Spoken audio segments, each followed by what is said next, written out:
What's up, YouTube? Welcome back to 3BR Off-Road. It's been a minute. Been busy with other busy being in an actual shop for like the last 3 months, 4 months, something like that. What? You went on vacation. That was a week! 5 days! Yeah. Don't lie to the people. Oh, okay, before that, what was going on in here? I don't know. I was working on my bike. Oh, lots of work was getting done. Between his stuff, I'll censor myself now. Between his stuff and customer stuff, yeah, a lot of stuff been getting done. And this poor thing's been neglected. As you can see, it has no tires. The 35s have been sold. They're gone. They're gone. They're getting replaced with... Actually, you know... Yeah. No, blink them out. No. Blink them out. No, I'm not going to blink them out. Yeah, I'm going to talk about it. It's going to be in this video, probably. You haven't even posted them on Instagram yet. Yeah, I have. Oh, you did? Yeah, they've been on the Instagram. Come on. I'll bet. I was in the market for tires because the 35s are just too small for this thing. Overheating problem, plus it looked goofy with the big lift and little tires. AJ likes that kind of style, but... I like the 44s. Yeah, he took the 44s I was using back, yeah. They're mine. He repoed them. They're your wife's. They're mine. Your wife's. He repoed the tires for me, so I was in the market. I was looking, I can go BKTs. Oh, no. I don't think we've talked about it either. We're a dealer for Highlifter now, and Super ATV, and a few other companies. You know, legit shop life now. Kind of a weird thing. I was like, oh, let me look at the... We used to run tires so small that they hit right here. Like, all that's from some tires that were small. Some of that's from the 40s, too. Nah, When we had the little lift on it still. I don't remember that. Anyways, I was like, let me take a look at the Outlaw 3s. Now, they make them in a 44. I called the rep. I was like, we're going to get a set of those, put them on this. I was like, yeah, I like the Outlaw Maxes, but you guys don't have them in a 44. And he said, wait like a month. So I waited. And got those. Outlaw Max, 44-inch, 10-inch wide. They're beefy. And for a 44, they're light. They're only like 77 pounds a piece, which is pretty light for a 44. And they get you stretched on these bad boys. Yeah, so I'm indecisive, and I couldn't make up my mind on any UTV wheel that's out there. Mainly because of the width. I didn't want a 7-inch wide tire. I just don't. I mean, they look okay when they're skinny and stuff, but I want a little bit of width. So we decided on 10 wides. Sure, I could have got a set of Forces and spent, you know, my left arm, my left nut, and my soul to get them. No, but instead, we invested in things to make things. Yes, so, yeah, we'll get to that in a second. So, after some research, aluminum shells are expensive. They're like $500 a shell. And believe it or not, they're actually pretty heavy. The weight difference between, you know, what are these, 24 by 10s, and you get 24 by 10 aluminum wheels, the weight difference was like 4 pounds. Not a whole lot. In the scheme of things with, you know, adding link bars and custom roll cages and stuff, we've already added a lot of weight. What's an extra? 4 pounds. 4 pounds. 4 pounds in rotating mass is a lot in the scheme of things. But we're also losing probably 2 pounds a corner. Wheel spacers will go away. I did some math. With the lighter 44s, you know, I believe, don't quote me, this might be wrong, but these are like the lightest 44s on the market right now. Without getting them cut or anything, with doing the shells, it leaves me 17 pounds for a center, which be a lot, in all honesty. Doing centers out of 5/16, I don't think we're going to hit that.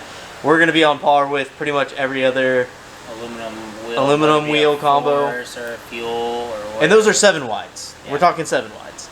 So we're going to be on par weight-wise. Rotating mass won't be too big of a deal. Plus gear reduction, and it doesn't really matter. We're not trying to sling these tires to the moon anyways. Yeah, they're gonna wing. Man, I ain't got the power. A little 900. I don't know. My bike will wing them 44s over. I insert clip here of that thing just bounce off the rim limiter. It'll wing them. Car's turn. Yeah, that brakes on. Alright, high gear. High gear. High gear. Hit it.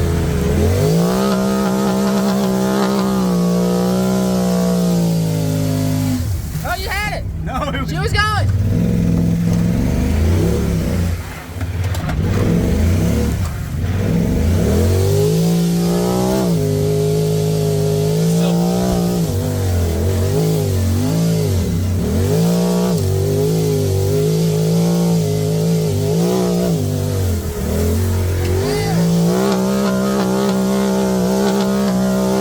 We went riding and didn't film. It was kind of nice. Horrible YouTubers. No, it was a strategic move to enjoy like the first ride I've actually been on this year. Obviously, I didn't take this thing because it's been broke. No, just beat the Yeah, I was like, screw it. He was beating on it, and I was like, let me jump in there. And I was riding it. you were and beating on it. You were beating on it. No, you were doing the same exact thing. How you gonna?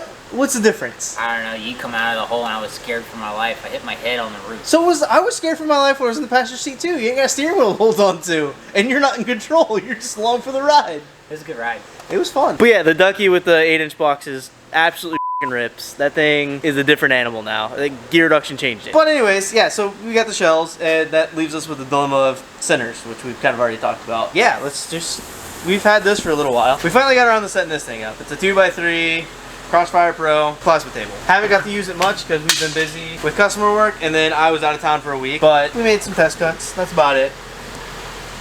But this is going to open up a lot of windows for us, and the first thing probably will be the wheel centers for my wheel. But it opens up the door for a lot more opportunities for us to do ball joint deletes and stupid little brackets and gussets and just stuff that by hand takes a lot more time and things like this. Stuff like this. These are mounts for link bars on a Can-Am Defender. It goes right in between the frame rails. These pieces get welded onto the frame, and this sits right in between the skid plate that's existing. You just cut it in 2 spots, and it mounts perfectly, nice and flush with the existing skid plate. Looks really cool.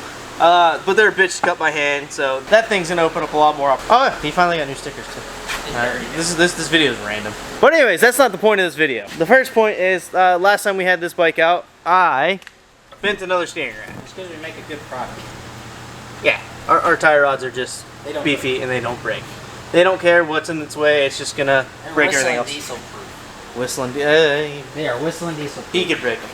He'd find a way. So that being like the 4th or 5th steering rack in this bike, decided to bite the bullet. No. After all the talking that I did about none of my billet racks having problems. Yours squeaks a lot. Mine, no, actually most of mine's my tire rods. Oh, okay. But yeah, it does make a little bit of But squeaky. This, you know, good old TCP Billet steering rack. This thing is massive. Yeah, we're gonna try to see if this thing even fits. Since I do have the Razor 1000 diff in there, which is a lot bigger, Frame section. and an aftermarket frame section, which on their website they do advise that if you have aftermarket parts to seek a professional shop. So I think we're in the right place. Oh, definitely not. No, definitely not. Definitely not. No. Semi-professional? Just semi. At least we don't have a radiator to have to deal with. Yeah, there's no radiator there. That's a good thing. But Worst comes to worst, we just get the diff comes out really easy. I mean, and then the diff on yours. can we go further? Can we go further forward with it? Yeah, your diff holes are slotted because like your diff right now is in there crooked. I could see half the slot on that one. So unlike Blake's, because we just put one in Blake's bike. Yes. And his bike has a, is it a thumper fab? No, I believe it's the same frame section. Yeah, this frame section was done by a different shop. But if you look here, you can see the frame section is not all the way, it's not in the correct location. It's about a 1/4 inch forward, just by measuring the distance here. We're about a 1/4 inch further forward, which put the rack in a little bit different location, and it was hitting the dry shaft. We had to do some clearancing, had to pull the diff. Yeah, it was hitting the diff, or no, it was hitting the dry shaft that cleared the diff. That's right. I'm sorry. Didn't you guys have to slot the frame? So we had to slot the frame. Slide it forward. I think we slotted it 1/8 of an inch, and then we were able to. We had to put the steering rack in before we put the diff in, because it's really weird and tight how they fit them in. If anybody of y'all have ever done one of those racks, you just know how tight they are in general. But we got it in there. We got it done. Yeah, you can see how light kind of sucks, but it's very close to the dry shaft, very close to the diff itself. You can fit a piece of cardboard in there, like poster board, Comfortably. a beer box width of it, and that's it. And it's not even comfortable. And I believe they also shimmed the front of the diff up to kind of get the rock down in the back. We had to do that. I forgot about that. But it's in there. So we're gonna start tearing this one out and see if this one will fit. So we'll let you know in a few seconds. All right, here's a little comparison of the old piece of crap OEM junk China. I don't know. I got tired of buying the OEM ones because they're expensive, doing the same thing as these. There's a comparison. This has been my problem the whole time. They just keep bending. If I bend this, we got bigger problems. I've done something wrong at that point when I started bending this crap. But yeah, this one was literally the first ride. I put it in, first stump I hit, this happened. Big upgrade. I think this is gonna work great. That honestly wasn't that bad. Let's get light in there. Ooh, it's so shiny, it just reflects. Yeah, it's in there nice and snug, like a bug in a rug. It's tight, that's for sure. It has just enough clearance up in there over the diff. Dry shaft bolt should go back in with no problem. I think the hardest part was actually getting the shaft to go back on. Had to undo. Well, yeah, after we got it on the first time, just had to unbolt the power steering module, lift it up, get the angle right, because it's putting in the U-joint in a bind. One eternity later. Okay, so steering rack is in. Had to wait on these to come in from TCP. Can't really see them, but they are there. They're mega clevises. They are beefy as hell. Way bigger than anything else we've ever used. Tie rods are back on. Just gotta put zip ties in the boots, and we're good to go there. So, part of the upgrades we're doing on the Ranger consists of new tires. Briefly show you them there. They're cool. They're big. They're 44s. The gist of it is, I don't like any rims that are out there from MSA Fuel. Not that they're bad rims. They're just not wide enough. They're all 7 inches wide. I'm looking for more 9, 10 inch wide. So we're going to do a set of custom rims, but don't have material for them. Don't have time to get them powder coated. Don't have time for any of that stuff. And I sold my 35. So what do we do? So I've talked about running a set of 44 boggers on this thing for a while now. Yeah, we're going to do it. Done some math, everything. They will fit. So I actually have these wheel spacers. They're a 1/4 inch wheel spacer, 4-in-156, same lug pattern I have, and they kinda fit. There's a proof of concept kind of thing. 4-in-156 is like the same diameter as the hub of the 2.5 ton. So there's a little bit of clearancing that has to be done, no problem. So we're gonna go ahead and utilize the plasma table, because the issue with running this is the lug nuts won't sit flush against it. They're gonna hit the ring of the actual rim, cause some issues. So, take you over here. We're gonna cut these out. And you can see kind of where the hole is. We're gonna have to notch a little bit on the rim before it's welded in. Not a big deal. It'll fit.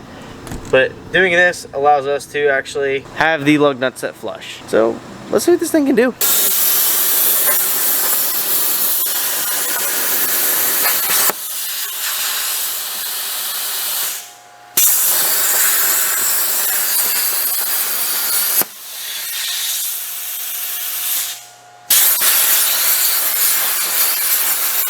Honestly, not too bad of a cut for the first time. Pretty straight. Very little actual lines in it. It could be a little bit better. Fine, it's getting welded. Logo needs some work. Really trying to get figured out on the little parts of the B. It's going to be fun. The little part of the A will be fun wherever we do the off-road. Couldn't get that in there because I don't think I can get the, at this font size, I don't think I can get the start point to be small enough and not really mess up the lettering, but we'll work on it. This actually is a little bit too big, so it's just a little too big, so we're gonna upsize it, recut it, fix the B, and see if that works. I think this is gonna work really good. I feel really bad for this side by side. These tires are really heavy, and it might float. I don't really know. It's gonna be interesting for sure, so we'll see what happens. All right, after some trial and error, finally got the measurements for these adapters figured out. And this is what we ended up with. Still gonna have to go in with a little Dremel and notch out just a little bit on the 2.5 ton rim to clearance for the studs, but should work just fine. So let's get these things welded up. I got him over here cleaning it up, Mr. Long Hair. Just cleaning these up. Yeah. People love my long hair. Yep, no one does. Yeah, No one loves it. everyone loves it besides y'all. I was about to say, Blake, do you love it? No, Okay. besides y'all. Ignore the mess. This place is a disaster at the moment. We've been busy. Since I got back from vacation, we've been busy. So, I've outdone myself on dumb ideas. I'm just gonna let the video speak for itself. How wide is it? You want the other side of the shoulder? Yeah. 93. 93 inches. She's a little wide. That's why I got drive over fenders. I hope I can get the four-wheel drive to work because I don't know if it'll go on in two-wheel drive, to be honest with you. Still got to figure out why the front diff's not engaging, but we'll worry about that later. At this point, I don't think I'm going to need it. Just going to float probably. Put enough air in them, right? Just, hey, go start blowing. He's young enough, he's got the pretty lips. Yeah, exactly. Alright, let's get these back ones on. Oh, there it is.